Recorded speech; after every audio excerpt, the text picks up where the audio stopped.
È ora di rinascere come nasce ogni giorno nuovo.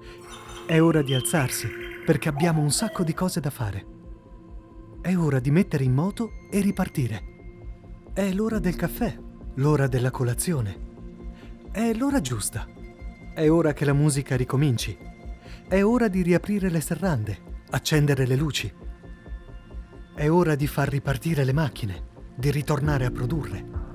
È ora di costruire qualcosa di nuovo. È ora di sostenere la ricerca. È l'ora di mangiare con qualcuno. È ora di prendersi nuovamente cura di noi. È ora di comprare quel vestito a cui avevamo rinunciato. È ora di sentirsi vivi.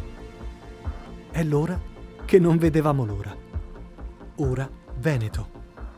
Il piano di interventi economici per traghettare il Veneto verso la ripresa. Il Veneto riparte. Il futuro è ora.